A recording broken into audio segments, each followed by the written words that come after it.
Well,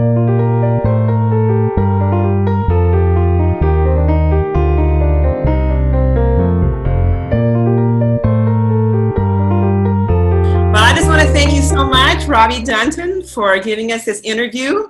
I think a lot of people in Latin America are curious to know a little bit of the history of the EMDR Institute, and also a chance to get to know you better. You know, very few people get an opportunity to meet you personally.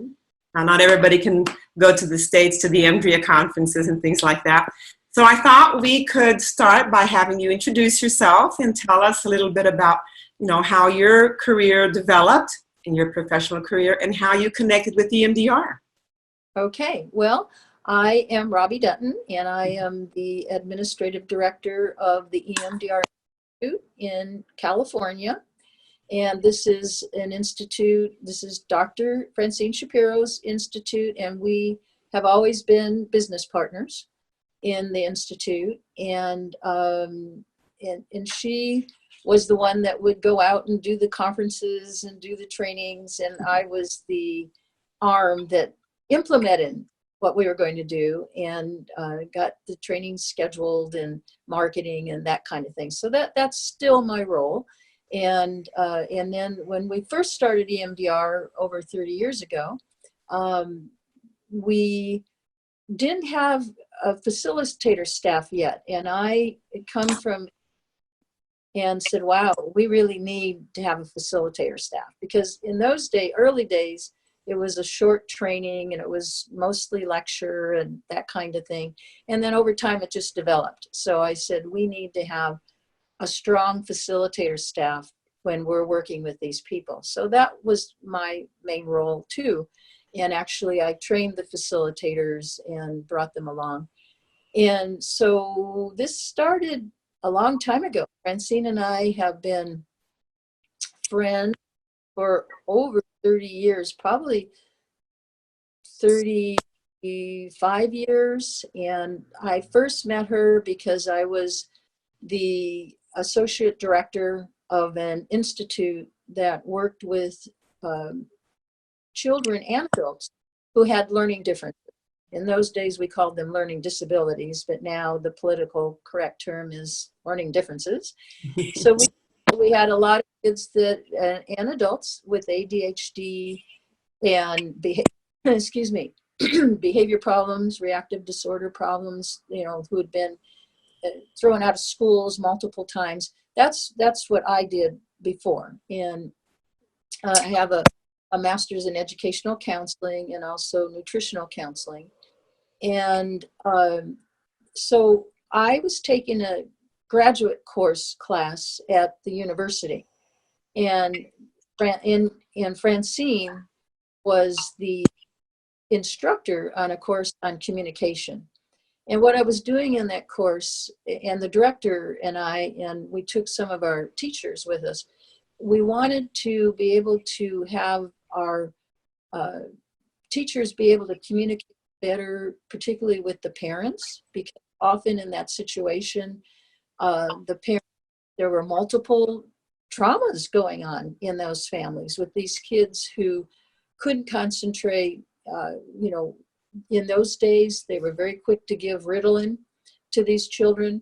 And what I found out working with these children, that a lot of them, they didn't have ADHD. They had trauma in their backgrounds, and this is why they were unable to function in school. So I wanted to take this course from Francine, and I was so impressed, we all were, with her, not only her ability to articulate what we were looking for, but she just had this presence. And so what I did was I organized workshops at our institute to bring her in to talk with the teachers and the parents and give these workshops that were, you know, transferring the knowledge she was giving us in the course. And it was just so impressive. So what happened at this time, she was in her doctoral program, and this is when she discovered EMDR. And in those days, as you know, it was called EMD. And this was in the late 1980s. And so so our friendship sort of blossomed then, and we would get together all the time.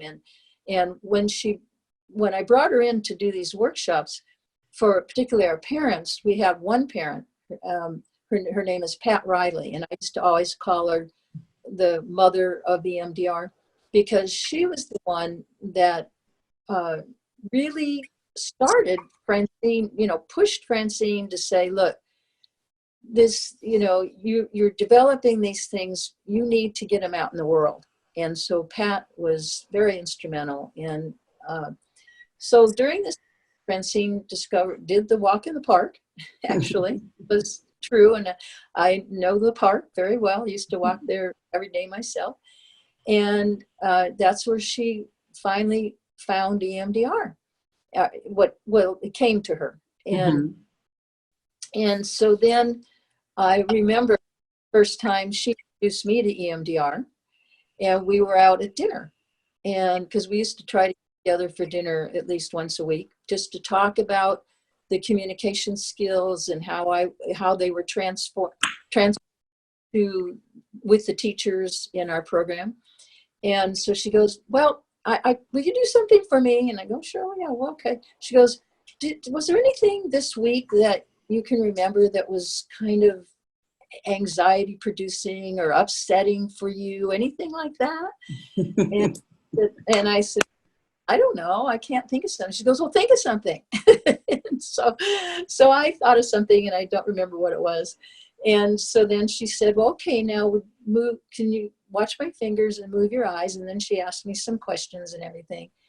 And that was my first introduction to EMDR.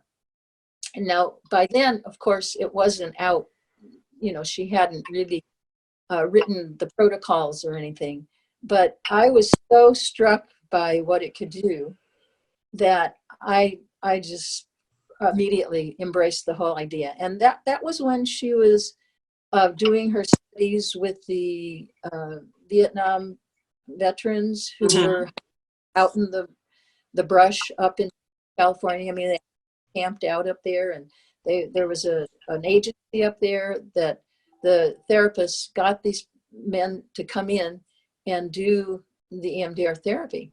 And then, and that's how she got that first study, and then did another study with abuse, mainly abused women. So that's what got it off the ground. And it just, it was a mom and pop in the beginning. You know what that is. Yeah, very simple. And then slowly it became the Institute. I'm sorry? Slowly it became the Institute. Well, for a while, we didn't really get incorporated right away.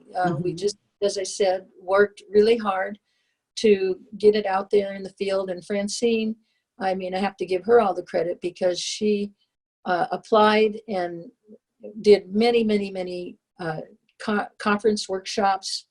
And then she got her article out there in 1989, but then, as you remember, it was called EMD.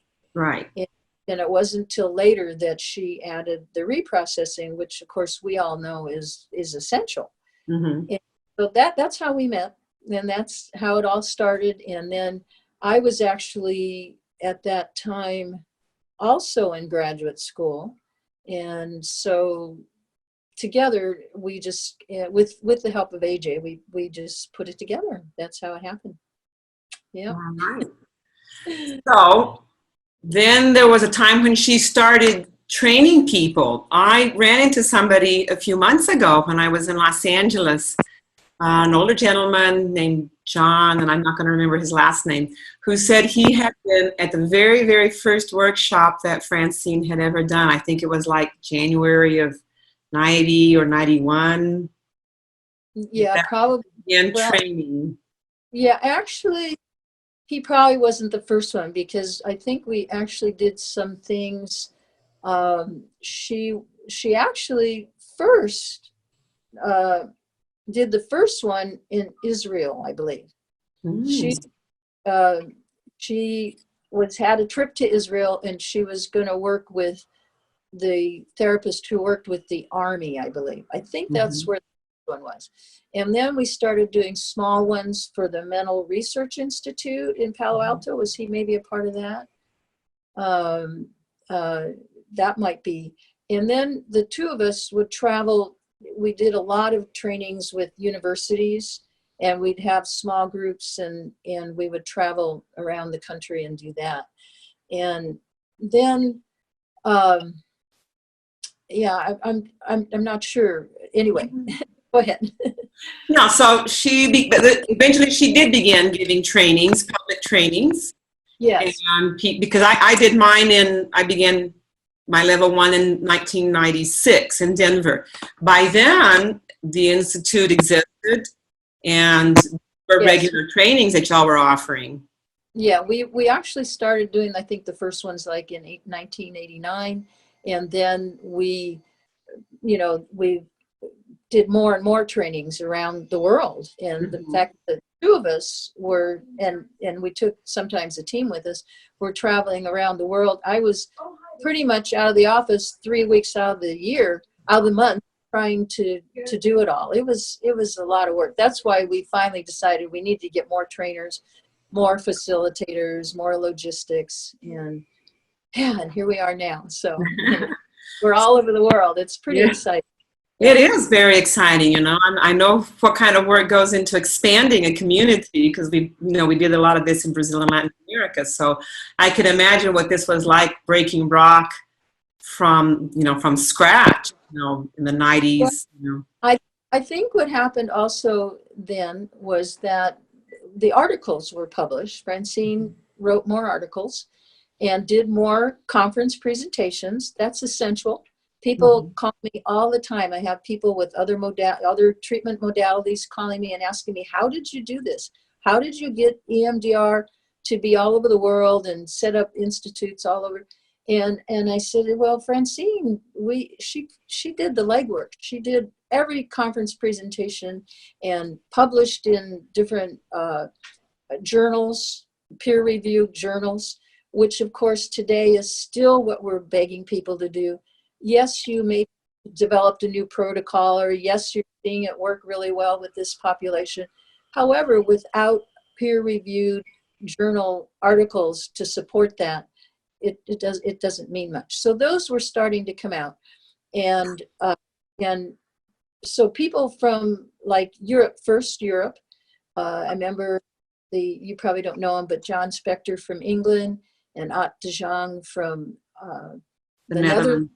And Arne Hoffman from Germany came over and took the trainings in the United States and said, wow, we want to do this in our country. And so they invited us to their countries to do it. So that's how it started to spread. And I think you came and did it in Denver, and then met John Hartung, who of course really the two of you brought EMDR to Latin America. And that's what happened. And I think the treatment protocol are what make the difference. People see that they really do help their client, and that's the I did my first session of EMDR in 1995, and I walked out of my first session and I said, this is amazing, I have got to learn how to do this. And I came home, I told my husband, I've got to be trained in this thing, and if we get to go back to Ecuador, I'm going to take this and get people trained in Ecuador. And we did eventually. I did this level 1 in 96, level 2 in 97. In 97, I did it with Francine herself, because back then she was the only one who taught level 2. And and then in 98, my husband was transferred to Ecuador, and in 99, I took John Hartung to start training us in Ecuador, and we started this, the training programs in Ecuador itself. So what I should get from you is, if you can write down some of your history, I'll add it to my history, because I've been trying to keep a history.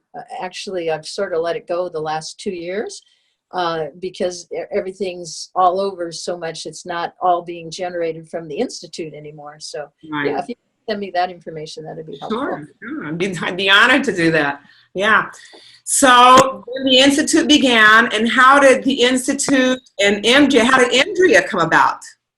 Well, before EMDRIA came about, we started EMDR HAP, which is now Trauma Recovery EMDR, Humanitarian Assistance Programs. We started that first. That was in like 1994.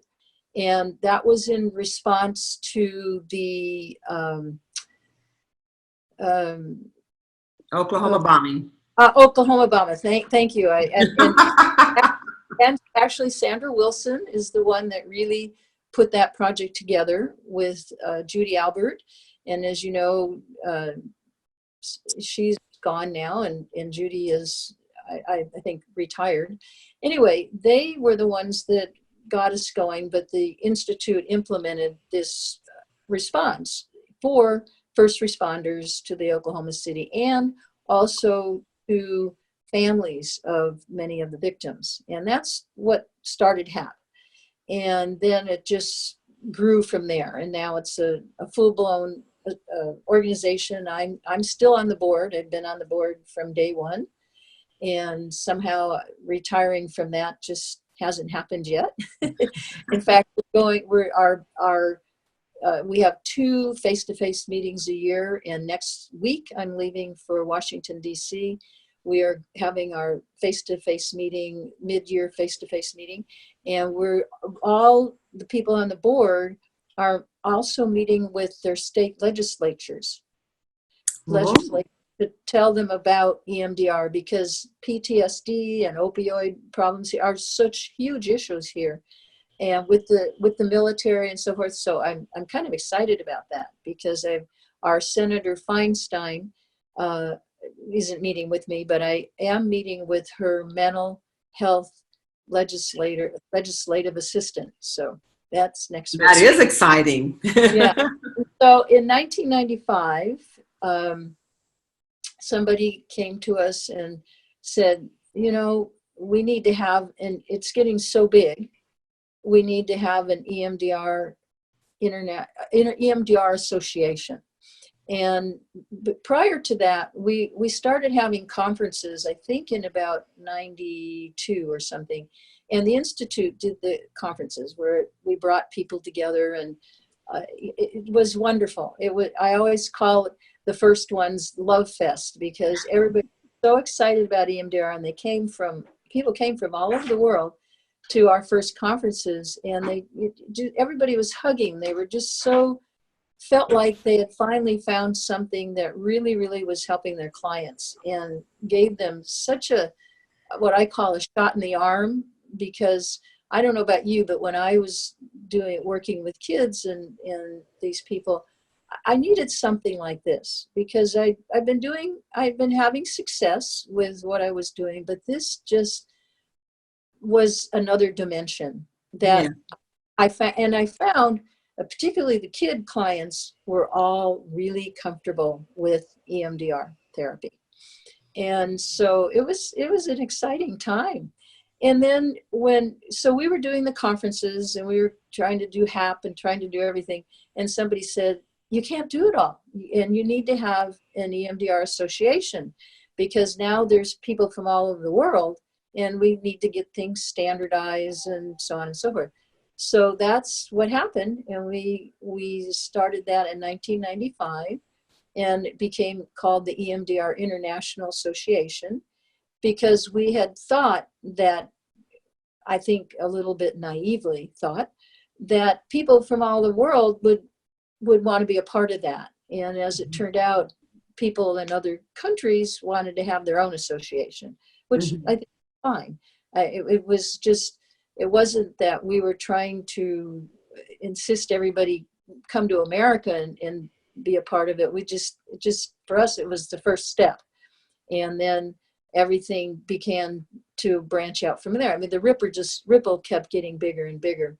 And as you know, now we have associations all over the world that are functioning, with hopefully having standards that are appropriate for each country. Yes. Do you remember when EMDR Europe, how that came about? Yeah, I do. Exactly. Yes, we had a contingent from several countries met us at the conference. and when they came to the United States for the conference, and said, we would like to have an EMDR Europe association. And we said, okay. I mean, at that time, a lot of them, the EMDR US International Association, I don't know how to say that, EMDR US, had a big board, and it included people from other countries. Mm. It did. And so those people, many of them came together and met with me and Francine, not with the EMDR board, but with me and Francine, and said, we want to have our own EMDR Europe Association. Mm-hmm. And we said, well, okay, only, talk to EMDR about it. So it was another step. And sometimes when you take steps, you bumps in the road, but those got ironed out, and now I think they sort of became the model for how other associations could start. And yes. In fact, when we started EMDR Iberoamerica, that was founded, we did that in 2007. Mm-hmm. A lot of how we thought about putting together Latin America, Iberoamerica, was modeled on how Europe did it, because Europe is an association of associations, whereas EMDR is, we consider it a regional association because of its importance, but more of a national organization, since it basically gives the rules for the United States, although people from around the world are members of it, both individuals and associations. But I think it's important for people to understand the difference between the Institute and EMDR. What does each one do? What's the objective or the goal of each one? Well, I mean, it does get confusing, though, and yes.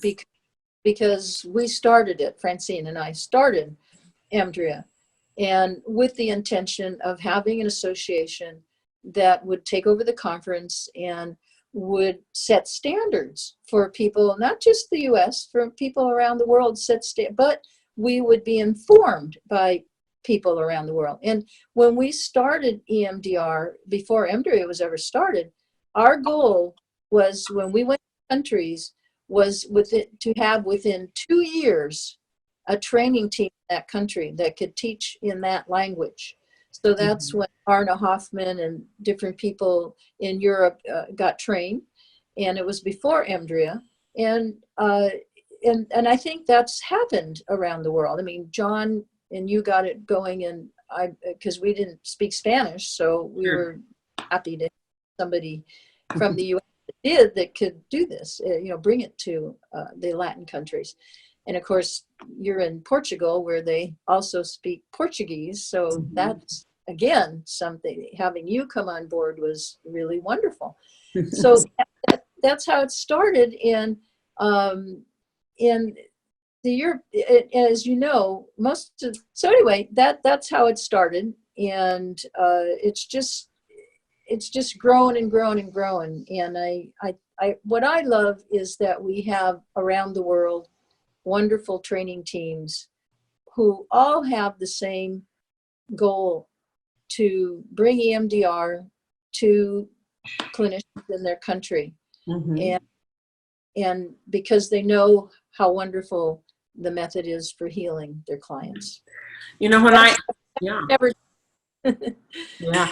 we founded EMDR IBA in 2007, I was the first president for the first 2 terms.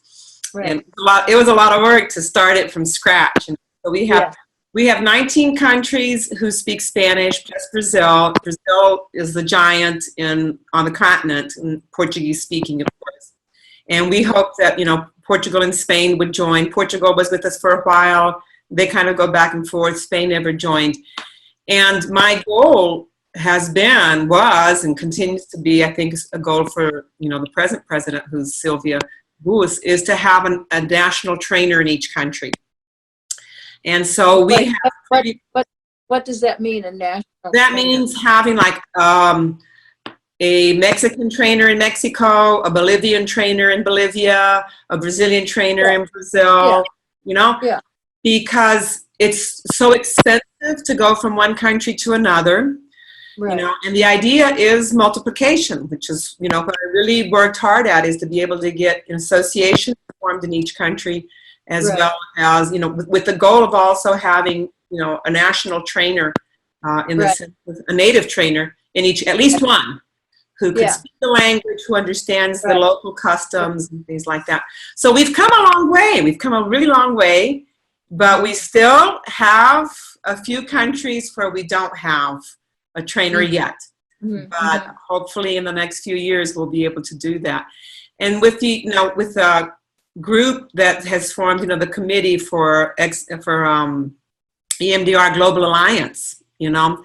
Well, that's my dream, is to see the Global Alliance become a really significant factor in what's happening with the EMDR community around the world. I know it seems to not quite be getting off the ground because they're still looking at policies and so forth. But I think what the Global Alliance could do is to have a broad standard, a standard that's for everybody, but of course with flexibility per country, because I think the licensing or the evaluate, whatever you call it, in certification in each country is very different. Yes. But yeah, but that was our goal all along. And what I would love to see, I'd love to see out of the Global Alliance is someday that we have a truly international conference. And maybe it would be something that that year, that, you know, it would be something we'd have to plan ahead. But I've kind of been wanting to do this for years, is that each association would say, okay, in 2021, we're not going to have our own conference. Everybody's going to have this international conference. What a wonderful idea. I would like to see that happen, because I think that it would be a way, and of course now with streaming, people from all over the world can get more information quickly and not have to actually be there. But pick a place and then everybody commit to doing that, which means they'd have to put some funds into making it happen. But I think it would be such an amazing experience. And well, like, you know, the Milton Erickson conference, I don't know if you've ever been to it, but they have one conference with people coming from all over the world, and they have like 10,000, 11,000 people that attend. Wow. But there's something about that, if we're really talking about getting a universal standard for EMDR treatment or EMDR trainings, both of the above, then to have that kind of energy at a conference, and it could be a place where we get a panel and have somebody from each association be on that panel and with the Global Alliance, and say, how can we do this? Let's talk about standards. Let's develop some international policies around it. That's, you know, I think I sit on the Global Alliance committee, and I think we've made a lot of progress especially in the last couple of months, about you know, establishing minimum standards. You know, there are things about licensing and certification that have to be done locally. But I think as far as minimum standards, I think this has really come a long way, which is the whole point of, you know, minimum standards and mutual recognition. I think those are the two goals. I think that's important. And then I hope there's something, because I haven't had any update from the Global Alliance in forever. So I don't know what you're all doing, but I just think that along with that, there has to be something called mutual respect. And because I know if you start saying, look, these people are approved by I don't know if you're going to do an approval process or if you're just setting standards. So let's say, for instance, a trainer from Spain wants to come into Mexico to do a training. Is that going to be acceptable? And is there some kind of process or a way to keep the respect so that the person that's in a particular country, for instance, in Mexico, where we already have a trainer, is he going to be accepting of this other training? I mean, we've worked a lot on those issues. You know, we Yeah. ironed out a lot of those difficulties. You know, Yeah. how to make, and we do have procedures in place, and they're more and more developed. And Okay. it's a matter of, you know, being able, since we work with consensus, you know, because everybody has to submit to the rules. So it's not a matter of you can vote and then people who are minority have to submit. It doesn't work that way. So it moves slowly because we do work on a consensus basis and where everybody has to come to an agreement. And more we have been able to reach agreements. Okay. And there's a lot of procedures already in place. We're hoping to get the website out, you know, pretty soon. They've really worked hard on this, and to be able to put the initial minimum standards and then the procedures on how we can have the mutual recognition. I think mutual recognition for basic training I think that's not going to be a big difficulty. I think it's, you know, how to recognize approved consultants, supervisors, how to recognize trainers to make sure everybody has a minimum, you know, standard as far as, you know, preparation is concerned. I think that's a bigger concern, but I think we've made a lot of progress. It just hasn't gone real public because it has to be kind of agreed upon. Sure. So every once in a while we think we've got the whole thing worked out, and then, whoops, we got another glitch. So let's back to the drawing board. Yeah. Well, is one of the first procedures for that to be standards for trainers? Or is it going to be just a standard for training? Well, we don't have to discuss that all here. I'll wait until you all send me something. All righty. Okay. Would you like to send a message to our folks here in Latin America before we say goodbye? Oh, yes, I would, for sure. I can say that one of the peak experiences in my life and Francine's life, and especially since we've been in the EMDR community, was attending the Costa Rica conference. And it was, I can't tell you how pleased we were, and the enthusiasm of all the people who were attending. I mean, I don't know if all the Latin clinicians are always that positive and happy and bringing so much joy, that we just felt like what you're doing is so stellar, really. And we just came away from there feeling pumped up. It was really wonderful. We loved it. And we felt like everybody that we met there, and I can't remember how many people were there, but there were a lot. And you had translation in Spanish, you had translation in Portuguese, and then we had these wonderful translators who were translating everything to us in English, which was very impressive, by the way. And we just came away from there just feeling this sense of gratitude and appreciation for what you are doing in Latin America. And I know there's a lot of countries there that are underserved type of, you know, and a lot of trauma in those communities, and yet economically they don't have the funds. And I know that you've, like, I think, brought it to some of the countries that are in that situation, and it just warmed our hearts. Truly, Francine and I talk about being there often, and what a wonderful experience it was. So we thank you for that. And well, thank you so much. That's very touching, because it was when I turned over my term as president, and it was a very satisfying feeling of mission accomplished. But it was especially nice to have you guys there to see what we, you know, obviously I didn't do this by myself. There's a whole team. There's a whole lot of people who contributed. But it was also very, very impressive, very fulfilling to have. I'll see that. And that's what I think we appreciate, is the professionalism that you brought to the conference, and the high standards that you have in those countries, and the high standard of training you have for the trainers and the facilitators. It all was apparent to us, and the presentations were absolutely wonderful. I mean, it was all just very special for us, and it gave us an insight into what's happening. And I think also at that time in Costa Rica, I think there was a solidarity there. Yes. And about the standards and so forth. And I hope that still is there, because I think that's one of the things that impressed us most, was that everybody was on the same page as far as what should the standards be. And of course, again, the licensure in the different countries is going to be, you know, specific to that country. But I think the overall value and the presentation and the articulation of the training, you guys all agree. And that's really wonderful. Yeah. Yes, we do have a lot of consensus on that.